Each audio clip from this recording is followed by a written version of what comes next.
Assalamualaikum warahmatullahi wabarakatuh. Selamat berjumpa kembali anak-anakku sekalian. Kita melanjutkan pelajaran kita beberapa minggu yang lalu, yakni tentang toharoh. Sekarang kita akan membahas toharoh bagian kedua atau lanjutannya. Anak-anakku sekalian, sebelum Pak Guru melanjutkan tentang toharoh, ada baiknya Pak Guru jelaskan kalau kita berbicara toharoh ada beberapa penjelasan yang nantinya yang mungkin menurut kalian itu agak-agak menjurus ke yang jorok, tetapi sesungguhnya ketika kita membahas toharoh bukan berarti kita mau berbicara yang jorok atau omong yang kotor, tetapi sesungguhnya memang harus dijelaskan sehingga tidak menjadi salah persepsi atau salah pengertian, sehingga harus kita menjelaskan. Jadi sekali lagi Pak Guru mohon maaf, bukan berarti kita ngomong yang jorok, tetapi memang harus kita berbicara sejelas-jelasnya dalam ilmu toharoh. Jadi Pak Guru minta pengertian kalian, bukan untuk main-main, tetapi ini sesungguhnya pelajaran yang harus kita jelaskan. Baiklah, sebelum kita mulai pelajaran toharoh ini, mari kita berdoa bersama seperti biasa, doa sebelum belajar. Mari kita mulai. Bismillahirrahmanirrahim. Raditu billahi robba wa bil islami dina wa bi muhammadin nabiyyan wa rasula. Rabbi zidni ilma warzuqni fahma. Amin ya rabbal alamin. Anak-anakku sekalian yang berbahagia, walaupun kita belajar di rumah, semoga pelajaran yang Pak Guru sampaikan ini dapat jelas kalian terima.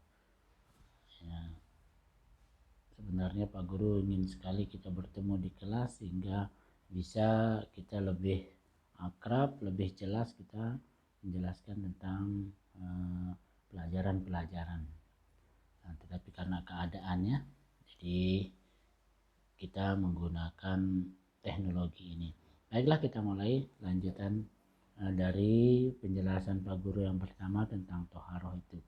Sekarang kita, kalau kemarin kita membahas macam-macam air, mana yang suci menyucikan, mana yang suci tetapi tidak menyucikan, mana yang namanya dua kulah, mana yang namanya air mutanajis, air mustakmal dan sebagainya. Sekarang kita lanjutkan toharoh kita tentang najis dan hadas. Tentu kalian pernah mendengar apa itu najis dan apa itu hadas. Baiklah, kita lihat. Najis itu ada 3 macam. Kalau kita lihat dari tingkatannya, najis mughallazah biasa kita sebut najis berat. Kemudian najis mutawassitah, najis yang sedang atau pertengahan. Kemudian yang ketiga itu najis muhaffafah, najis ringan. Boleh kalian mulainya boleh juga dari muhaffafah, najis ringan. Kemudian najis sedang mutawassitah, kemudian najis berat mughallazah. Yang mana-mana? Mau dari yang berat dulu atau dari yang ringan dulu? Baik, itu macam-macam najis. Kita lihat yang kita bahas pertama, najis yang ringan, najis muhaffafah, najis yang paling ringan. Apa contohnya dari najis muhaffafah itu? Contohnya adalah air kencing bayi laki-laki yang belum makan apa-apa kecuali ASI. Ada di beberapa buku menjelaskan air kencing bayi laki-laki yang belum berumur 2 tahun dan belum makan apa-apa kecuali ASI. Lalu kita lihat contoh ini, kita lihat bayi yang belum makan apa-apa kecuali ASI. Air kencingnya ini digolongkan atau air seninya ini digolongkan ke dalam najis muhaffafah, najis yang sangat ringan. Najis ringan ini cara mensucikannya apabila terkena baik di benda atau di anggota badan kita, maka cara mensucikannya cukup dengan memercikkan air di tempat yang terkena najis. Jadi karena najisnya ringan, membersihkannya juga sangat mudah. Yakni cukup dipercikkan air di tempat yang terkena, maka sudah suci dia. Itu najis muhaffafah.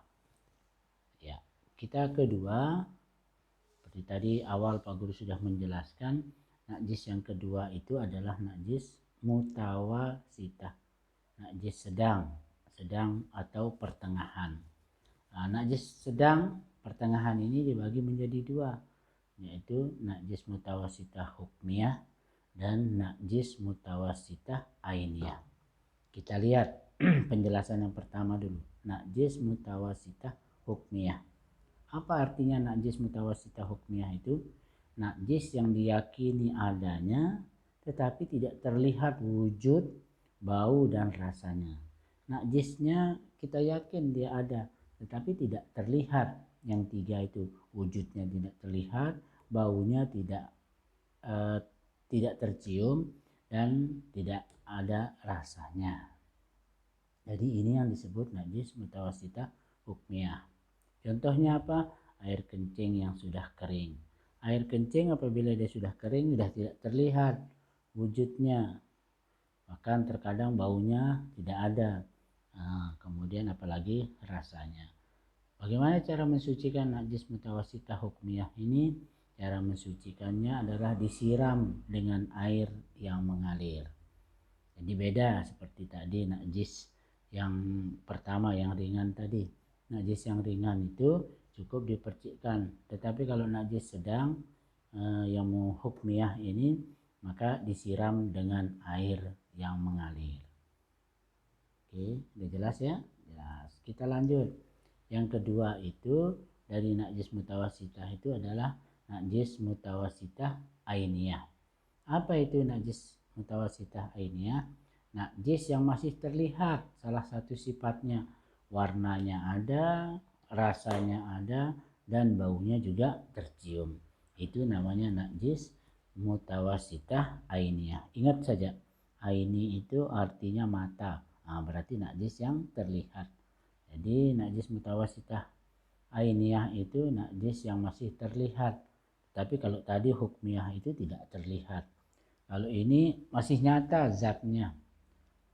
Yang tiga itu masih kelihatan warnanya, rasanya, dan baunya. Jadi masih terlihat. Itu yang disebut dengan najis mutawasitah ainiyah. Contohnya apa saja? Air kencing, air mazi, air wadi, bangkai binatang, darah, nanah, air luka atau bisul itu kelihatan, itu termasuk najis mutawasitah ainiyah. Nah, bagaimana cara mensucikannya? Najis mutawasitah ainiyah itu mencucinya dengan air sampai hilang sifatnya yang tiga itu. Jadi kita cuci najis itu sampai hilang apanya? Warnanya, rasanya, dan baunya. Jadi hilang sifat yang tiga itu. Nah, jadi sekali lagi najis mutawasitah ainiyah itu bagaimana cara mensucikannya? Yakni dengan membersihkannya, menyiramnya, mencucinya sampai hilang sampai hilang warnanya, rasanya, dan baunya. Nah, jadi itu beda tadi. Kalau najis hukmiyah cukup disiram dengan air mengalir karena tidak ada wujudnya. Tetapi kalau najis mutawasitah ainiyah itu harus dicuci sampai hilang warna, bau, dan rasanya. Nah, sampai sini mengerti? Insyaallah mengerti. Kita lanjut. Sekarang najis yang paling berat, yakni najis mughallazah, najis yang berat. Mana yang termasuk najis mughallazah ini? Yakni anjing dan babi. Jadi najis yang paling berat, yakni yang dua itu, najis mughallazah itu yang termasuk itu anjing dan babi. Bagaimana cara mensucikannya? Nah, cara mensucikannya apabila kita dijilat oleh kedua hewan ini maka dibasuh 7 kali. 1 kali diantaranya dengan air. yang dicampur dengan tanah dan debu. Jadi 7 kali dengan air dan salah satunya dengan tanah dan debu yang bersih. Ini untuk najis mughalazah. Kalau kita kenal di Lombok itu dibilang disertu katanya. Itu artinya apa? Dibasuh 7 kali dengan air dan salah satunya dengan tanah. Berarti 6 kali air, 1 kali dengan tanah atau debu yang bersih. Inilah 3 macam najis dan cara mensucikannya. Kali lagi yang pertama, najis muhaffafah, najis ringan. Cara mensucikannya bagaimana? Cara mensucikannya cukup dipercikkan. Kemudian yang kedua, najis mutawassithah, najis pertengahan, najis sedang. Ini ada dua, ada mutawassithah hukmiyah dan ada mutawassithah ainiyah. Mana yang hukmiyah? Yang tidak terlihat. Kalau ainiyah yang terlihat. Yang ketiga, najis mughalazah, najis berat, yakni anjing dan babi. Cara mensucikannya dibasuh dengan air 7 kali dan salah satunya dengan tanah atau debu yang suci. Baik, kita lanjutkan sekarang. Setelah selesai najis ini, maka kita akan berbicara tentang apa tadi? Tentang hadas ya. Kita lihat hadas. Hadas itu ada berapa? Ada dua, hadas kecil dan hadas besar. Apa itu hadas? Segala sesuatu yang keluar dari dua jalan. Mana yang dua jalan itu? Kubul dan dubur. Kubul yang di depan, dubur yang di belakang. Nah, ini yang Pak Guru maksud tadi. Bukan berarti Pak Guru mau ngomong yang jorok, tapi memang harus kita jelaskan. Jadi segala sesuatu yang keluar dari dua jalan itu namanya hadas. Baik itu hadas kecil maupun hadas besar. Jadi sekali lagi, hadas itu segala sesuatu yang keluar dari dua jalan. Berapa macam hadas itu? Hadas itu ada dua, hadas kecil dan hadas besar. Baik, kita lanjutkan. Nah, kita lihat hadas kecil dulu. Yang termasuk hadas kecil adalah air kencing, mazi, dan wadi. Bagaimana cara mensucikannya? Selain menghilangkan sifat yang melekat, warna, rasa, dan baunya, juga mensucikannya dengan berwudu. Jadi sekali lagi, cara mensucikannya kita hilangkan dulu zatnya itu, kita hilangkan sifat yang melekat, warna, rasa, dan baunya, baru kita melaksanakan wudhu. Itu kalau hadas kecil. Paham ya? Paham. Wudhu sekarang. Karena tadi kita berbicara hadas kecil, mensucikannya dengan wudhu, maka kelanjutannya adalah apa itu wudhu? Wudhu adalah membasuh anggota badan tertentu dengan air dengan syarat tertentu. Jadi membasuh anggota badan tertentu dengan tentu membasuhnya dengan air dengan syarat-syarat tertentu yang sudah ditentukan di dalam agama Islam. Perintah berwudu terdapat dalam Quran surat Al-Maidah ayat 6. Sekali lagi, perintah berwudu terdapat dalam Al-Quran surat Al-Maidah ayat 6. Bismillahirrahmanirrahim. Ya ayyuhalladzina amanu iza kuntum ilas sholah fagsilu wujuhakum wa aydiyakum ilal marafiq wamsahu biru'usikum wa arjulakum ilal ka'bain. Jadi ini surat Al-Maidah ayat 6. Artinya apa? Hai orang-orang yang beriman, apabila kamu hendak mengerjakan sholat, maka basuhlah mukamu dan tanganmu sampai siku, dan sapulah kepalamu, dan basuhlah kakimu sampai kedua mata kaki. Jadi ini dasar perintah kita diperintahkan untuk berwudu. Surat Al-Maidah ayat 6. Kita lanjut. Berbicara tentang wudu, tentu kita lihat apa syarat-syaratnya. Kalau syarat itu berarti sebelum kita melaksanakan sesuatu. Contohnya, syarat kamu masuk di MTS, kan ada syaratnya, nilainya harus sekian, kemudian kalian harus tamat dari SD atau MI, itu namanya syarat. Jadi syarat kita berwudu apa? Yang pertama, beragama Islam. Orang di luar Islam tidak wajib untuk berwudu. Jika dia berwudu, bagaimana? Oh, tentu wudunya tidak sah, karena syarat daripada berwudu itu yang pertama adalah beragama Islam. Orang Islam yang diperintahkan untuk berwudu. Yang kedua apa? Mumayyiz. Ada yang tahu kalian apa arti mumayyiz? Ya, mumayyiz itu yang sudah bisa membedakan mana yang baik dan mana yang tidak baik. Nah, mana yang baik, mana yang salah, mana yang buruk. Nah, jadi mumayyiz itu sudah bisa membedakan mana yang baik dan mana yang buruk. Coba kita lihat. Adik kita misalnya yang belum mumayyiz, dia tidak bisa membedakan mana yang baik dan mana yang buruk. Dikasih spidol misalnya, dia tidak menulis pada tempatnya, tembok dicoret, kemudian benda-benda yang lain, meja, kursi dicoret. Kenapa? Karena dia tidak bisa membedakan, oh kalau saya coret di sini kotor nanti. Nah, itu karena dia apa? Karena dia belum mumayyiz. Apalagi kalau dia memegang benda tajam, oh bisa-bisa semua kita dilukai dengan benda itu. Karena apa? Karena dia belum mengerti. Itu nama mumayyiz. Jadi kalau orang mumayyiz itu orang yang sudah bisa membedakan mana yang baik dan mana yang buruk. Itu namanya mumayyiz. Kemudian yang ketiga apa? Memakai air yang suci dan mensucikan. Yang kita kenal dengan air mutlak. Pelajaran kita minggu lalu. Jadi menggunakan air yang suci dan mensucikan. Tidak boleh kita menggunakan air selain ini. Jadi syaratnya harus kita menggunakan air yang suci dan mensucikan. Tahir, mutahhir, atau air mutlak yang 7 itu. Kemudian yang keempat apa? Tidak ada yang menghalangi sampainya air ke kulit.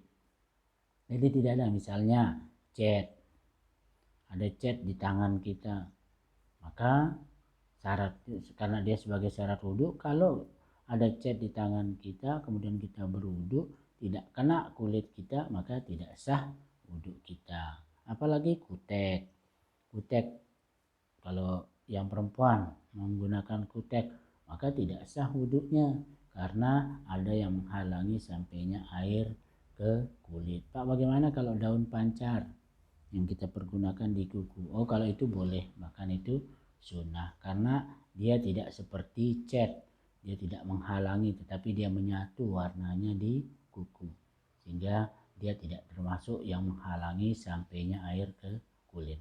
Inilah syarat-syarat berwudu.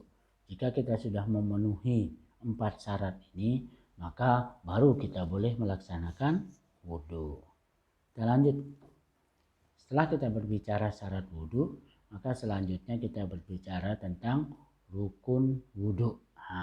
Kalau kita berbicara rukun berarti ini adalah wajib. Salah satu dari rukun ini kita tinggalkan, maka wudu kita tidak sah. Semua ibadah di dalam Islam tuh salah satu rukunnya kita tinggalkan, maka ibadah kita menjadi tidak sah. Rukun wudu, rukun sholat, salah satu tidak kita kerjakan maka tidak sah. Mana rukun wudu itu?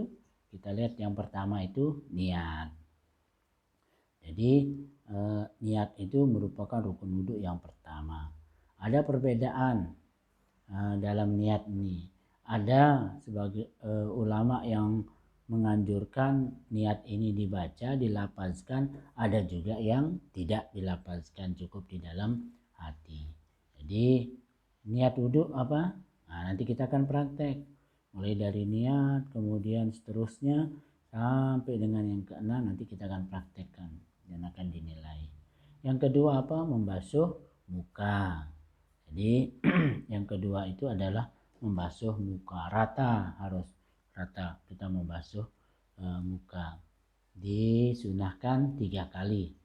Jadi untuk membasuh anggota wudhu itu kita disunahkan 3 kali. Yang ketiga apa? Membasuh kedua tangan sampai dengan siku. Jadi yang ketiga itu membasuh kedua tangan sampai dengan siku. Tentu dimulainya dengan tangan kanan, kemudian tangan kiri. Disunahkan seperti yang tadi itu, disunahkan 3 kali. Kemudian yang keempat mengusap sebagian kepala. Kalau rukun yang pertama membasuh, rukun ketiga juga membasuh, berbeda. Rukun yang keempat ini adalah mengusap sebagian kepala. Jadi ambil air kemudian diusap, itu namanya mengusap. Ada juga di sebagian beberapa buku bukan mengusap ditulis, tetapi menyapu. Ya, disapu. Kemudian yang kelima membasuh kedua kaki sampai mata kaki. Yang kelima membasuh kedua kaki sampai mata kaki. Dan yang keenam tertib. Apa itu tertib? Tertib itu berurutan. Urut itu pijat. Pijatnya itu urut. Orah. Jadi tertib itu, sekali lagi, tertib itu berurutan. Tidak boleh kita habis niat kemudian kita membasuh kedua tangan, habis membasuh kedua tangan membasuh kedua kaki. Itu tidak tertib namanya. Jadi yang tertib itu 1 niat, 2 membasuh muka, 3 membasuh kedua tangan, 4 mengusap sebagian kepala, 5 membasuh kaki. Itu yang disebut dengan tertib berurutan dari 1 sampai dengan 5. Jelas, ini yang termasuk rukun wudhu. Nanti sunnah-sunnah wudhu nanti kita akan bahas selanjutnya, karena sunnah-sunnah itu selain daripada rukun yang 6 itu, maka yang lain itu termasuk sunnah. Kemudian setelah kita berbicara wudhu, tentu pasangannya adalah tayamum. Tayamum adalah mengusap debu ke wajah dan kedua tangan dengan syarat tertentu sebagai pengganti berwudhu. Jadi tayamum ini fungsinya adalah sebagai pengganti berwudhu. Ketika ada hal-hal sebab-sebab kita dibolehkan tayamum, maka kita boleh menggantinya. Wudhu itu boleh kita ganti dengan tayamum. Apa saja sebabnya kita diperbolehkan tayamum? Yang pertama, tidak ada air. Apabila tidak ada air yang kita pergunakan untuk berwudhu, maka kita diperbolehkan tayamum. Kalau tadi wudhu itu rukunnya 6, yang wajib kita basuh itu 5, maka tayamum ini cukup hanya wajah dan kedua tangan. Diratakan diusap dengan debu. Jadi sebab yang pertama itu adalah tidak ada air. Jika tidak ada air, maka boleh kita tayamum. Kemudian yang kedua, sebab yang kedua ada air tetapi tidak cukup untuk berwudhu. Ada air tapi sedikit sekali, diperkirakan tidak cukup untuk berwudhu. Boleh wudhunya kita ganti dengan tayamum. Yang ketiga, ada air tetapi hanya cukup untuk minum. Kalau tadi tidak cukup untuk berwudhu, kalau ini ada air tapi hanya cukup untuk minum, maka boleh kita tayamum. Kemudian yang keempat, ada air tetapi tempatnya sangat jauh, perjalanan kita sangat jauh, maka boleh kita ganti dengan tayamum. Kemudian yang kelima dalam perjalanan. Kalau kita naik pesawat, perjalanannya dia jauh, atau kalian naik kendaraan, kemudian tidak memungkinkan kendaraan itu untuk berhenti, maka boleh kita tayamum itu dalam perjalanan. Yang keenam adalah sakit. Kalau dengan terkenanya air akan menambah parahnya sakit kita, maka boleh kita ganti wudhu itu dengan tayamum. Jadi sakit yang apabila kita tidak boleh kena air. Kalau kita kena air, penyakit kita akan bertambah parah atau bertambah kita sakit, maka kita ganti dengan tayamum. Inilah tayamum dan wudhu. Jadi tayamum itu fungsinya sebagai pengganti dalam berwudhu. Ya, sampai sini jelas ya, hadas kecil, macam-macam hadas kecil, kemudian disucikannya dengan berwudhu. Saya rasa jelas. Insyaallah kita nanti akan praktek berwudu, nanti tekniknya bagaimana cara kita praktek, nanti Pak Guru akan jelaskan. Itulah hadas-hadas kecil. Sekarang kita masuk ke hadas besar. Hadas besar yang pertama itu adalah haid. Darah yang keluar pada wanita dalam keadaan sehat, bukan karena sakit. Paling sedikit itu haid itu 1 hari, paling lama 15 hari. Siklus normalnya 6-7 hari, 1 minggu itu. Jadi itu yang disebut haid. Haid ini sebagai salah satu tanda dari wanita itu balik. Salah satu tanda. Umur berapa seseorang atau wanita itu bisa haid? Jadi umur 9 tahun. Umur 9 tahun dalam ilmu fikih wanita itu sudah bisa haid. Tapi yang banyak adalah umur remaja 12-13 tahun. Tetapi 9 tahun sesungguhnya di dalam beberapa buku fikih sudah bisa wanita itu haid. Haid sekali lagi sebagai tanda, salah satu tanda bahwa wanita itu sudah balik. Yang kedua, nipas. Apa itu nipas? Darah yang keluar setelah melahirkan. Sekali lagi, nipas, darah yang keluar setelah melahirkan. Siklus normalnya untuk nipas ini adalah 40 hari dan paling lama 60 hari. Inilah nipas. Kemudian yang ketiga, yang termasuk hadas besar adalah keluar sperma atau mani bagi laki-laki. Kemudian yang keempat, berhubungan suami istri. Kemudian yang kelima adalah meninggal dunia. Inilah termasuk hadas besar. Bagaimana cara mensucikan hadas-hadas besar yang di atas tadi? Cara mensucikannya adalah dengan mandi wajib. Nah, berbeda dengan mandi biasa. Jadi mandi wajib apabila kita berhadas besar, bagi wanita yang sudah haid, maka setelah selesai haidnya maka dia wajib melaksanakan mandi wajib. Nah, ini banyak bahasanya. Ada yang menyebutnya mandi wajib, ada yang menyebutnya mandi besar, ada yang menyebutnya mandi beli, ada yang menyebutnya mandi janabah. Jadi itu sama. Yang dimaksud adalah mandi wajib. Apa rukun mandi wajib itu? Yang pertama niat. Nanti satu-satu Pak Guru minta nanti untuk menghafalkan niatnya. Yang pertama niat. Yang kedua meratakan air ke seluruh tubuh dari ujung rambut sampai ujung kaki. Nah, ini bedanya dengan mandi biasa. Kalau mandi biasa terkadang tidak dibasuh kepala, tidak dibasuh rambut. Tetapi kalau mandi wajib maka harus rata, terkena ke seluruh tubuh dari mulai ujung rambut sampai dengan ujung kaki. Dan yang ketiga adalah tertib. Sekali lagi tertib itu apa? Berurutan. Ya. Selesai? Sudah? Kita membicarakan hadas, baik itu hadas kecil maupun hadas besar. Kemudian tadi sebelumnya kita membicarakan najis, 3 najis. Kemudian cara mensucikannya, begitu juga dengan hadas kecil, cara mensucikannya. Kemudian hadas besar, mana yang termasuk hadas besar, juga cara mensucikannya. Baik anak-anakku sekalian, kurang lebihnya Pak Guru mohon maaf jika ada kata-kata Pak Guru yang kurang berkenan di kalian semua. Pak Guru mohon maaf. Mari kita tutup pertemuan ini dengan sama-sama membaca doa kafaratul majelis. Subhanakallahumma wa bihamdika asyhadu an la ilaha illa anta astaghfiruka wa atubu ilaik. Terima kasih, kurang lebih mohon maaf.